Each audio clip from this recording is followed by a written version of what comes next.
দোকানে আমার দোকানে এদিকে আপেল মানে 10-12 হাজার টাকার মাল চুরি হয়েছে।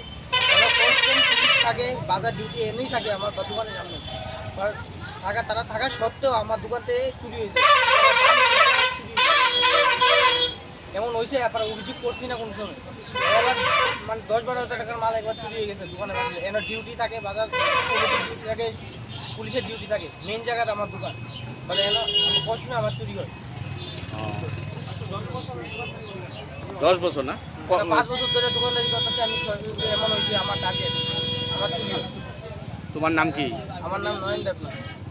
আর এটা কোন বাজার? এটা বিশ্রামগঞ্জ বাজার, একবার জাতীয় সড়কের লোকে না? জাতীয় সড়কের লোকে।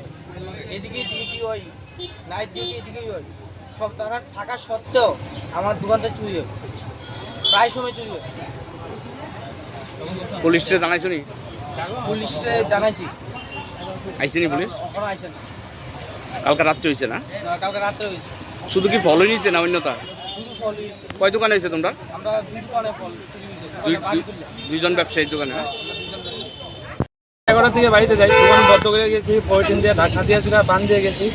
যাওয়ার পরে আমি তো একটু আজকে দেরিতে এসেছি, আমার কাকা ফোন করলো, বলে তোর দোকানে তো চুরি হয়েছে আজকে। আর এত দেখি আমার দোকানের এখানে পুরা মনে হয় 2 পেটির মতো নাম কাছে লয়ে গেছে। আর এখানে বেদানা আসলে বেদানাও মোটামুটি লয়ে গেছে 1-1.5 পেটি।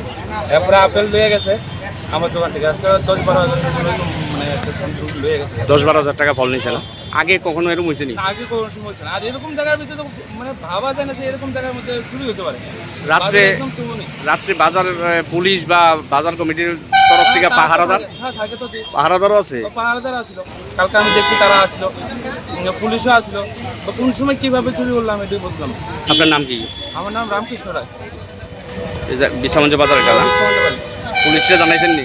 পুলিশ জানাইছি না, এফআইআর করবো বাজার কমিটিতে অ্যাপ্লিকেশন জমা দেবো।